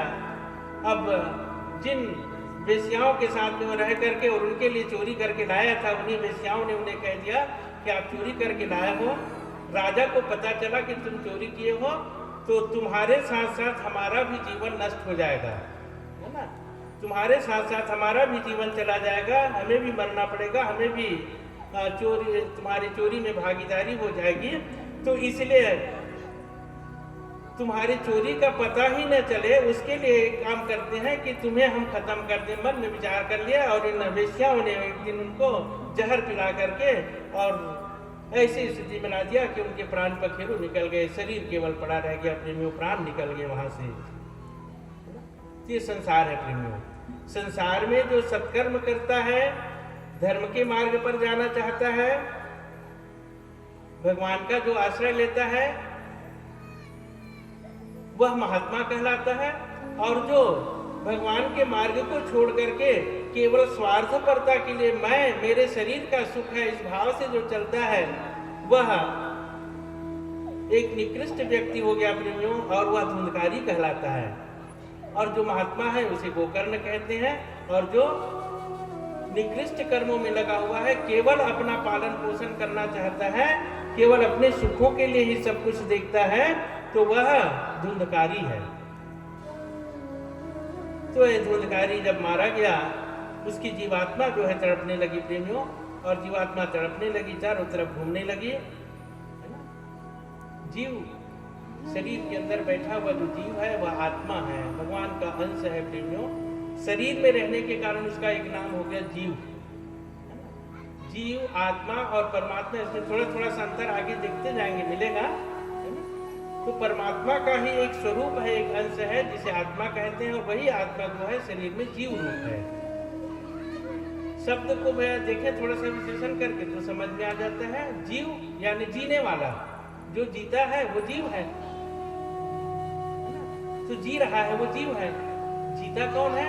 तो ये शरीर ही तो जी रहा है ना। शरीर है, शरीर में आत्मा बैठी हुई है तो शरीर चलता है, ये जी रहा है, जीव है ये। तो इसी शरीर में मैं भाव से जो आत्मा बैठी हुई है, जो शरीर को ही मैं मान लेती है, उसी आत्मा को जीव कहा गया है ना। आत्मा में दो प्रकार के आभास होते हैं। भगवान कृष्ण ने गीता में यही उपदेश दिया है प्रेमियों, एक आत्माध्यास और एक देहाध्यास, दो शब्दों का प्रयोग किया है भगवान कृष्ण ने। आत्माध्यास, आत्माध्यास वह है कि मैं परमात्मा हूं, मैं भगवान ईश्वर का ही अंश हूं, मैं शरीर नहीं हूं, यह आत्माध्यास। और दूसरे शब्दों में उन्होंने दूसरा जो बताया वो देहाध्यास, यानी मैं यह शरीर हूं, मैं संसार में आया हूं, जन्म लिया हूं, जी रहा हूं, मैं खाता हूं, पीता हूं, इससे मुझे सुख है। ये सब चीज जब सोचते हैं तो ये देहाध्यास कहलाता है। शरीर के भाव से सोचना देहाध्यास, और आत्म भाव से सोच लेना आत्माध्यास है। तो देहाध्यास, देहाध्यास में लगा हुआ व्यक्ति है, वह शरीर को ही मैं मानता है, इसलिए शरीर के द्वारा जितने भी कर्म जो होते हैं वो उसके कर्म कहलाते हैं, और उन्हीं कर्मों में वह लिपट जाता है, बंध जाता है, और इसी का नाम कर्म बंधन है प्रेमियों। और वो कर्म का बंधन जब तक बंधा है तो उस जीवात्मा को मुक्ति नहीं मिलती। बंधा है मतलब क्या है? सुखों में जीने की आदि हो गया है, सुख में रहने की उसको इच्छा हो गई है, उन इच्छाओं को पूर्ति के लिए वो तड़पता है, यही प्रेत कहलाता है प्रेमियों। तो प्रेत योनि की प्राप्ति हो गई किसको? धुंधकारी को। प्रेतत्व की प्राप्ति हो गई धुंधकारी को।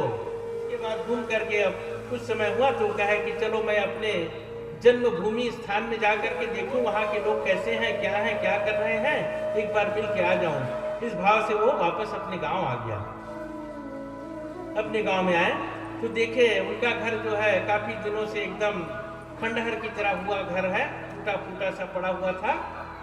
अब उस घर में वो चला गया और जा करके कहे कि चलो एक कमरे को साफ कर लूं, थोड़ा सा साफ सफाई किया और वहां जा करके रह गए। रात में सो गए वहीं, रात में सोए हैं तो रात में नींद नहीं आ रही थी उनको, और बार बार आवाज आने लगी, चारों तरफ एकदम चिलबिलाहट की आवाज होने लगी।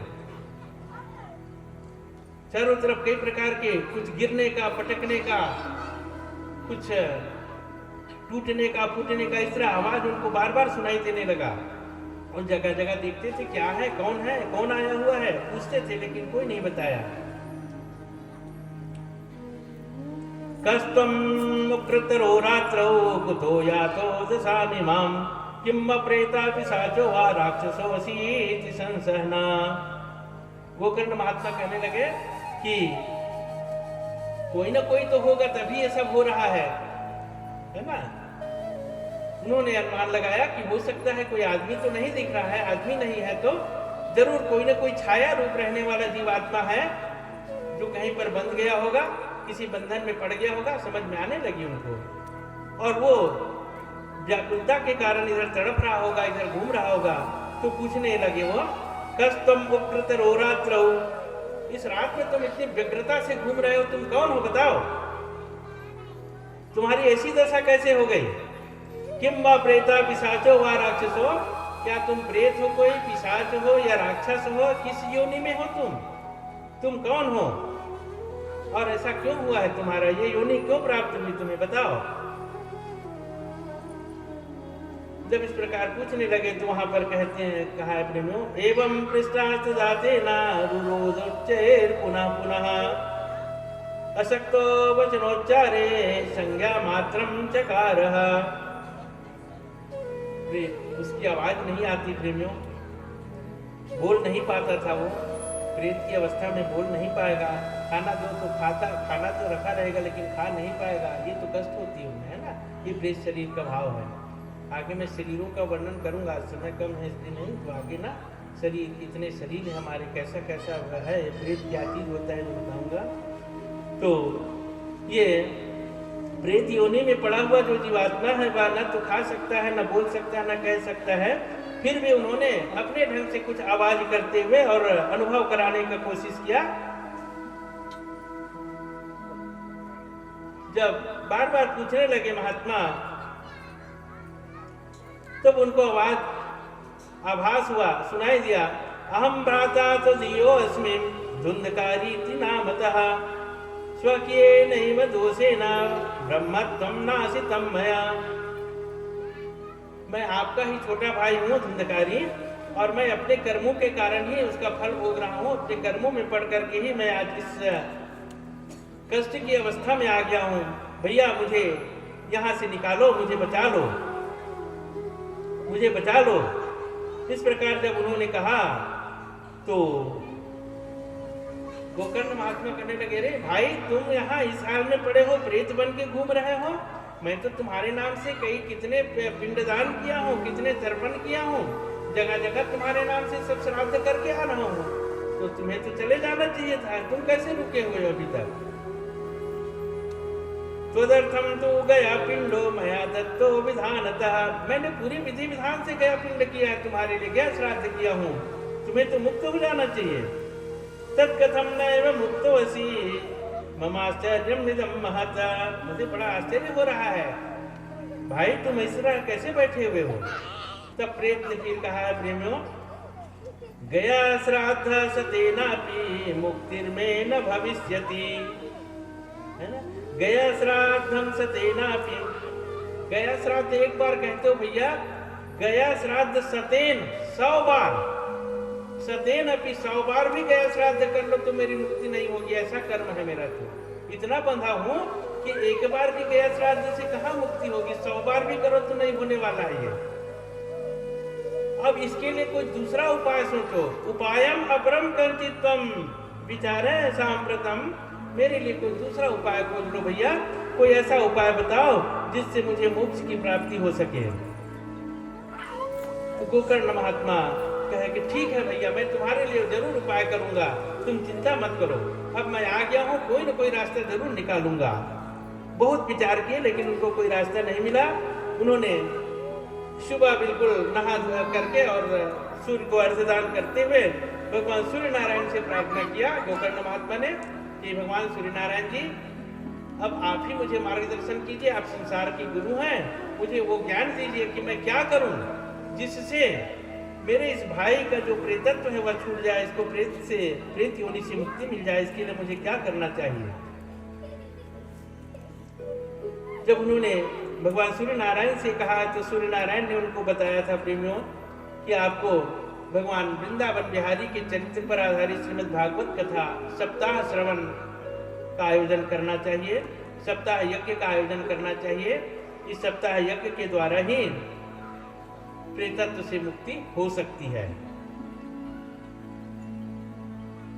जब इस प्रकार में कहा गया तो गोकर्ण महात्मा ने निश्चय किया और निश्चय करके सब प्रकार की तैयारी करके प्रेमियों वहीं पर ही उन्होंने ऐसे ही सप्ताह श्रवण, सप्ताह कथन, सप्ताह ज्ञान यज्ञ का आयोजन किया और वहां स्वयं ही वो कथावाचक बन करके बैठे, बाकी सब लोगों को श्रोता बना करके बैठाए और श्रोता बना करके उसके बाद कहें कि भाई अब तुम आ जाओ, मैं यहाँ पर भागवत कथा कर रहा हूँ तुम्हारे उद्धार के लिए और तुम भागवत कथा को सुनो, भागवत कथा सुनो। ऐसा करके जब उन्होंने कहा तो प्रेत आ गया। अब प्रेत आया होगा तो कैसे आया होगा, है ना। प्रेत दिखता है क्या, कभी किसी ने देखा तो नहीं है अभी तक, है ना। हम लोग देखे हैं कोई लोग, किसी को नहीं दिखा है। और किसी ने यदि देखा होगा, थोड़े बहुत जो अनुभव किए हैं, तो केवल इतना है कि छाया रूप दिखता है, ऐसा कहते हैं फिर, है ना।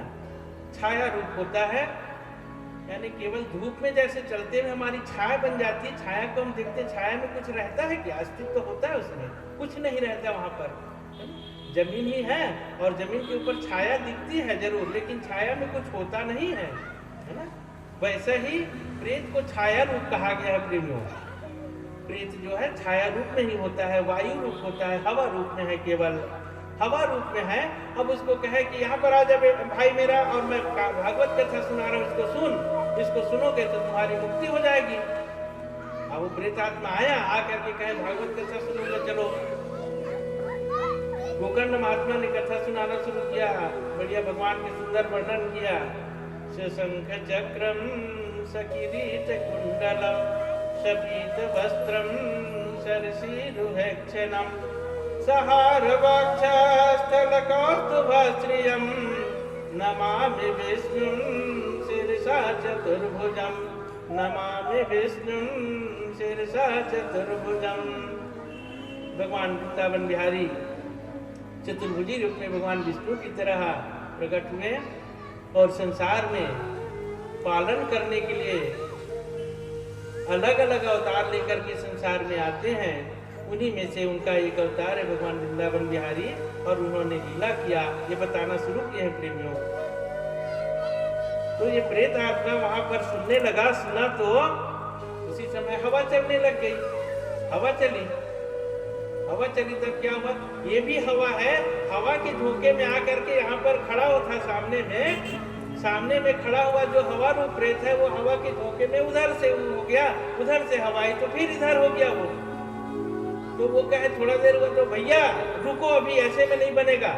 अरे मैं तो कथा सुनने के लिए आया हूँ ना, कथा कहाँ सुन पा रहा हूँ मैं, कभी इधर तो कभी इधर, इसी में हिलने में चला गया, मैं तो कहाँ कथा सुनूंगा, है ना। कथा सुनने के लिए एक चित्त होके बैठना पड़ता है प्रेमियों, इधर उधर हुए तो कहाँ कथा मिलेगी, कथा चली जाती है सब, है ना।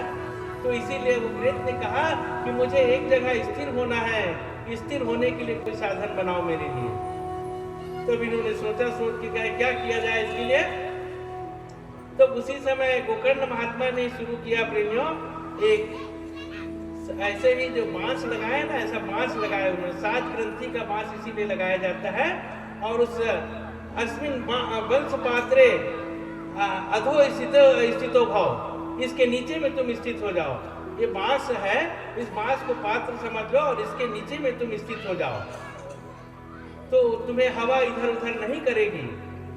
तो वो प्रेत जो जीव था वो उसी बांस के सबसे नीचे में, गठान के नीचे से जा करके वहां पर बैठ गया, खाली पोला जगह में, और पोले जगह में बैठ करके वहां से कथा सुनना शुरू किया उसने।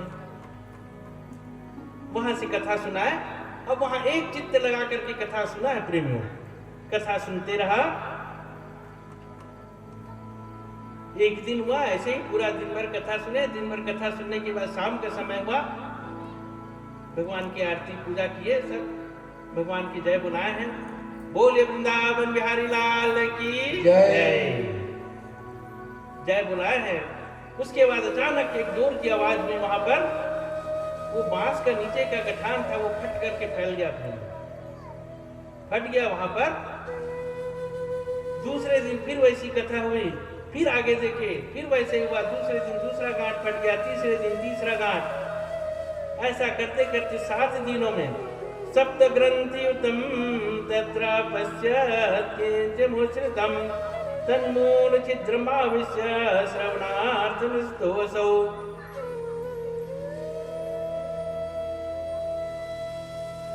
एवं 7 दिनश्चैव सप्त ग्रंथि विभेदनम् कृत्वा स 12 स्कंध श्रवणात् प्रेततां जहौ।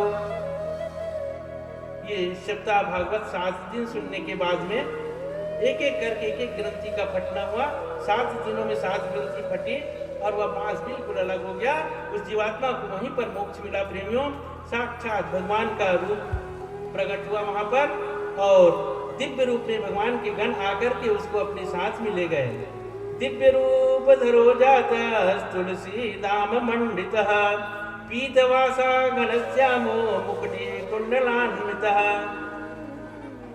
भगवान के गण लोग आए अपने विमान में बैठ करके और जैसे ही उन्होंने आया, उनका दर्शन हुआ तो वह प्रेत भी उन्हीं के स्वरूप को प्राप्त हो गया। बिल्कुल वह भी वह चतुर्भुजी रूप में बदल गया प्रेमियों, और जाकर के उनके साथ में गणों के साथ में बैठ करके सीधे बैकुंठ धाम को चला गया प्रेमियों।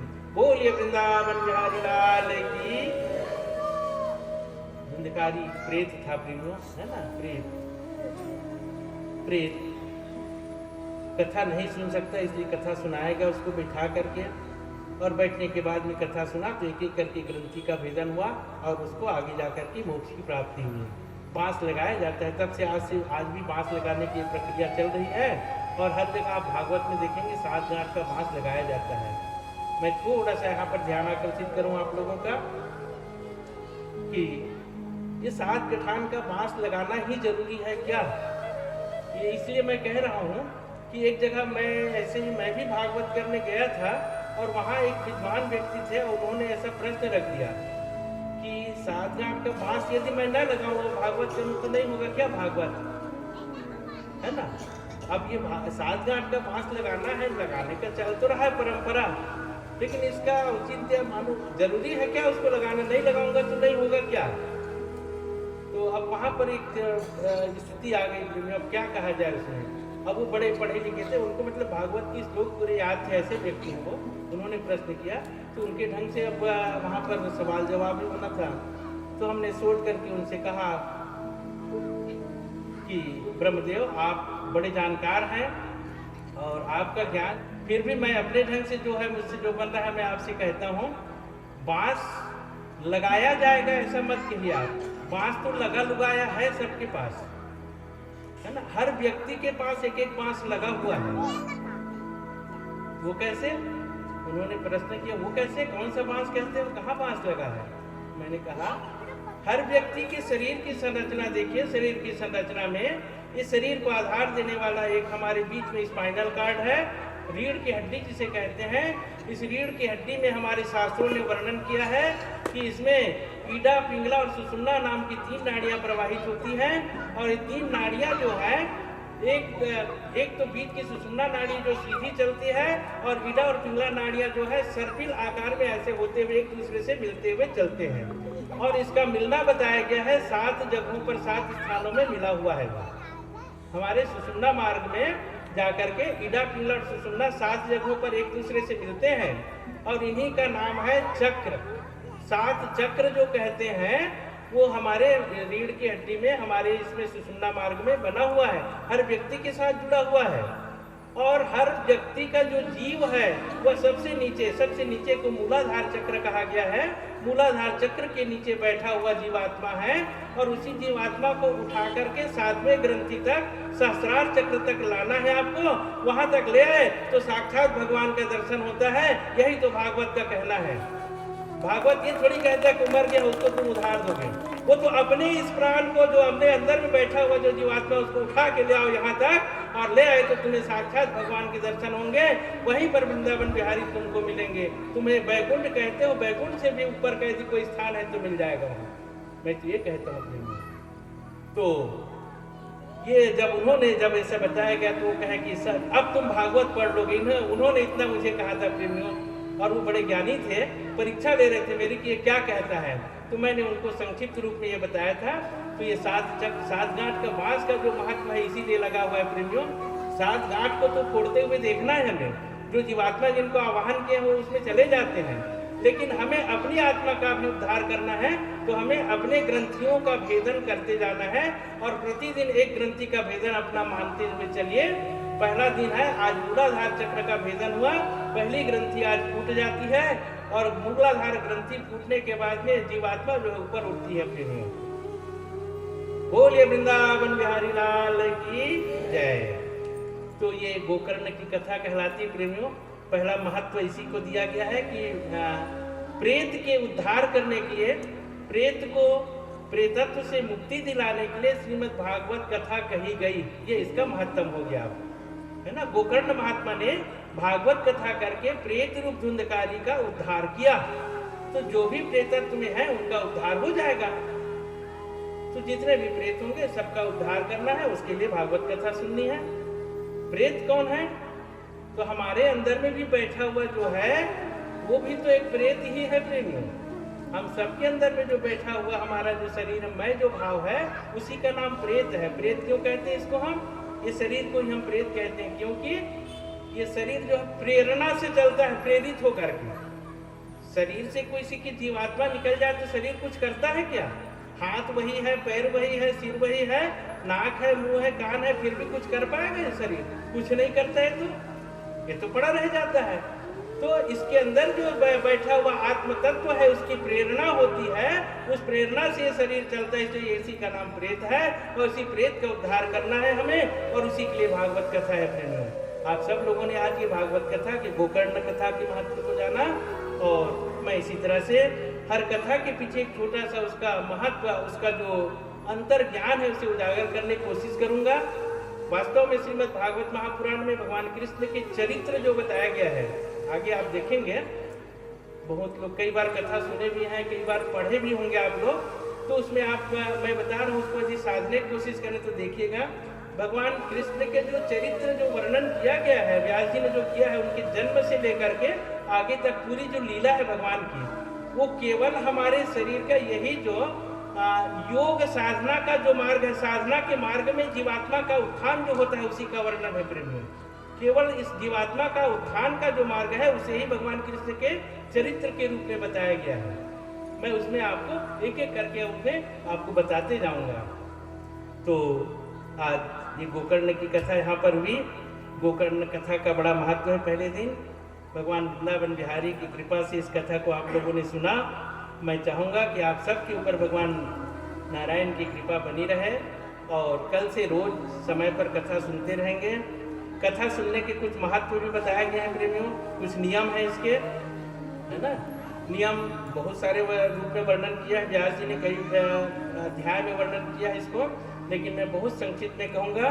कथा सुनना है, एकाग्रचित्त होकर के कथा सुनना चाहिए, है ना।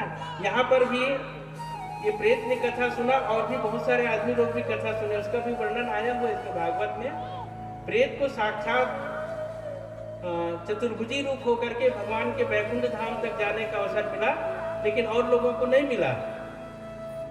गोकर्ण महात्मा ने उस समय कहा था कि ये प्रेत यदि कथा सुना है, इसको आप ले जा रहे हो, तो ये और भी तो आदमी बैठे, इन लोग भी कथा सुन ले, इनको भी ले जाओ ना अपने साथ में, इनको भी वहीं पर स्थान बनाओ इनके लिए। तो जो भगवान के गण आए थे उन्होंने ये कहा था प्रेमी उस समय, कथा सुनने में भेद है, कथा सुनने में भेद है। भेद यह है कि इस प्रेत ने 24 घंटे एक जगह स्थिर होकर के, एक जगह रह करके केवल मन लगा के कथा सुना है, कथा के सिवाय कुछ नहीं किया इसमें। और बाकी सब है, कथा तो सुनते हैं, लेकिन कथा के बाद में और भी कुछ जो अपने जीवन की चर्या है उसमें लग जाते हैं, यानी कथा आधापन है इसमें। इस कारण से इनको जो फल मिलेगा वो अलग रहेगा, इनका फल अलग होगा, और इनको सायुज्य प्राप्ति हो गई, सीधे वैकुंठ धाम जाना हुआ। इनके लिए अभी कर्म करना बचा हुआ है, इनको कर्म करना पड़ेगा, ये कहा उन्होंने प्रेम में। तब आगे जाकर के एक जगह वर्णन ये भी आया हुआ है कि गोकर्ण महात्मा ने काफी समय के बाद में एक बार फिर सभी लोगों को बैठा करके ना फिर से भागवत कथा किया था। और फिर भागवत कथा करके उस समय सब लोगों को एकदम बिल्कुल बिना खाए बैठे रहो ऐसे बैठा दिया उन्होंने, बिन खाए पिए बैठो कथा सुनो चलो, और पूरा सुना करके उसके बाद कहे कि अब तो भगवान को ले जाना पड़ेगा। तब फिर भगवान फिर आए, तब कहे अब कैसा करें भगवान, हाँ नहीं अब तुम्हारा जो कर्म है बिल्कुल सही है, गोकर्ण तुम्हारे अनुसार चलेगा, तो तुम कहते हो तो ये सबको भी वैकुंठ ले जाना पड़ेगा, सबको वैकुंठ धाम दिए थे प्रेमी, ये कहा गया है। अर्थात पहली भागवत कथा सुने होंगे तो उन लोगों के मन में ज्ञान में परिवर्तन आ गया और वो कर्म ऐसे हुए होंगे कि आगे कुछ समय के पश्चात उनको मोक्ष की प्राप्ति अवश्य हो गई है ना। ये कथा में निश्चित रूप से जान मान के चलिए प्रेमी।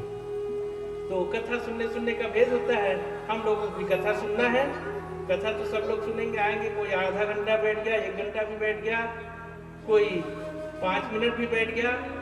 वैसे लिखा भी है पुराण में कि कथा पूरा सुनो 7 दिन का, 7 दिन नहीं सुनते तो 1 दिन भी सुन लो, 1 दिन भी नहीं सुनते हो तो 1 घंटा भी सुन लो, 1 घंटा भी नहीं सुन पाते हो तो आधा घंटा सुन लो, आधा नहीं तो और उससे भी आधा, 1 मिनट से सुन ले भैया, 1 मिनट भी कथा सुनोगे तो फल मिलेगा। हाँ फल तो जरूर मिलेगा, लेकिन फल में अंतर होगा ये जरूर है ना। तो इसलिए कथा सुनना है और जितना ज़्यादा से ज़्यादा फल लेना है तो ज़्यादा समर्पित भाव से कथा सुनना है।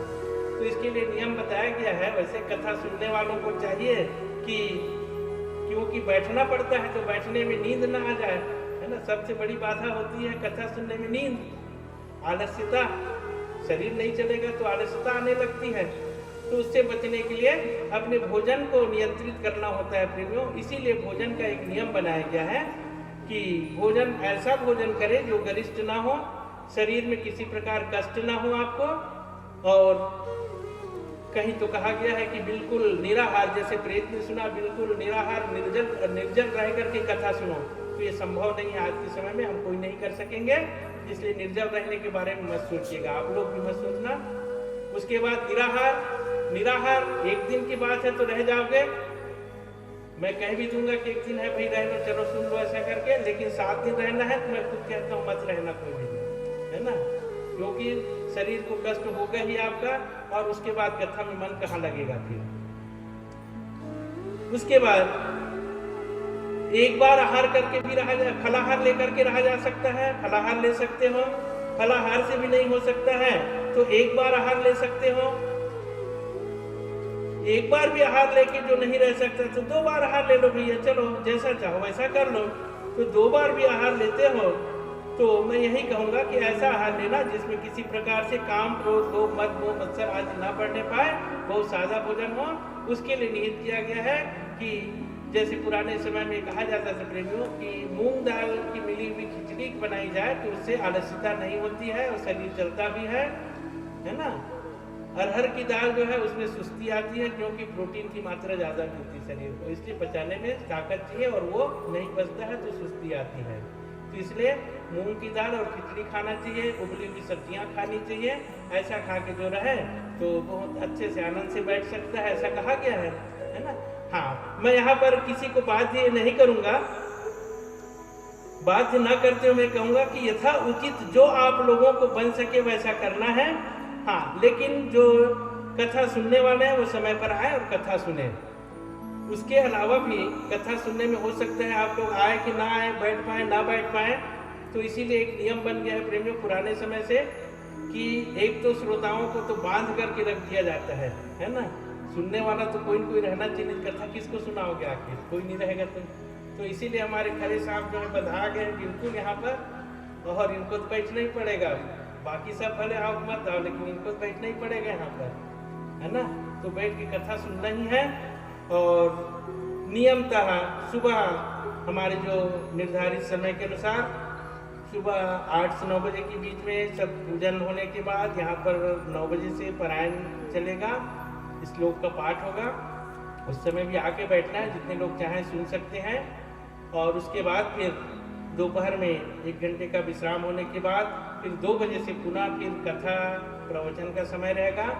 और 2 बजे से आगे 5 बजे कि 5:30 बज जाए कि 6 बज जाएगा ये कहा नहीं जा सकता। भी कल के बाद वो भी निर्धारित होते जाएगा धीरे धीरे आप लोगों के अनुसार। तो लगभग 2 बजे आप लोगों को उपस्थित हो जाना है और कथा सुनना है कल से। कथा जब चल रही होती है तो ये क्षेत्र जो है भगवान का क्षेत्र कहलाता है। भगवान वृंदावन बिहारी का ये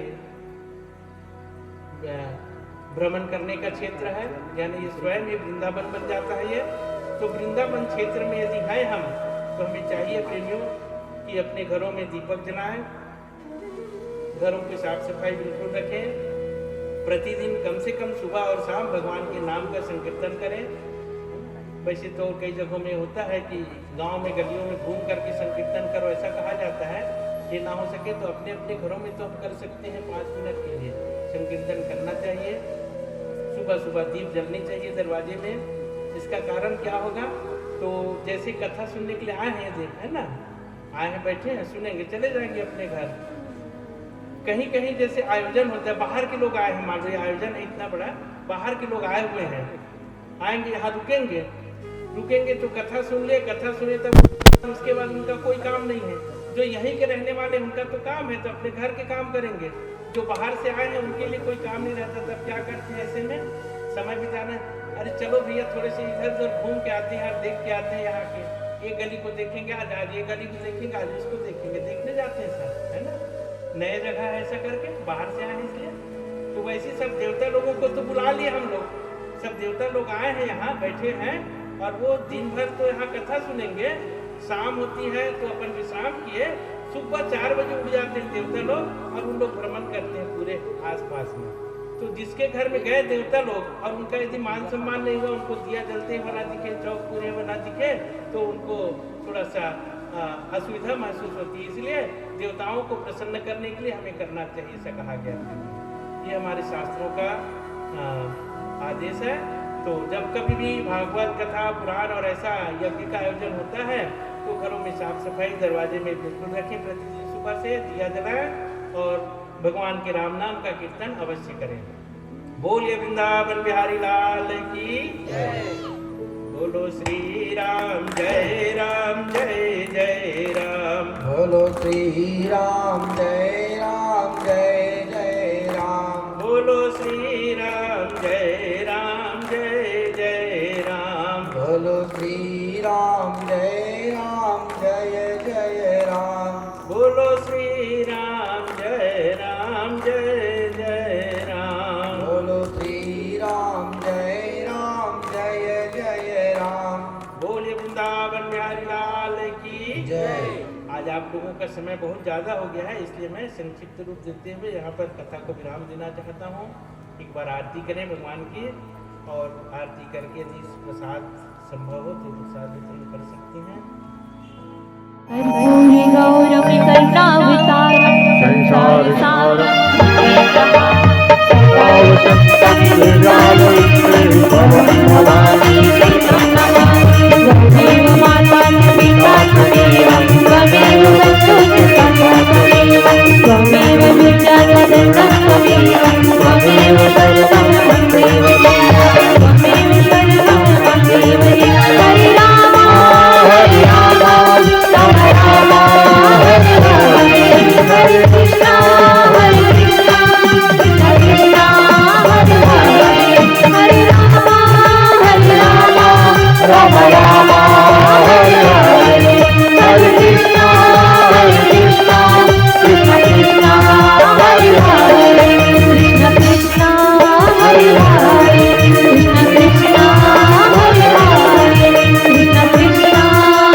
भागवत महापुराण की जय।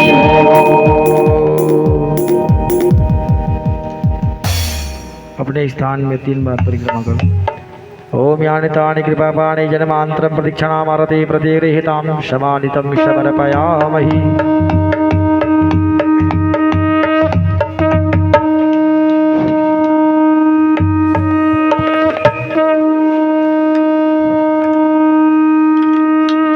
जल से आचमन कर देना है।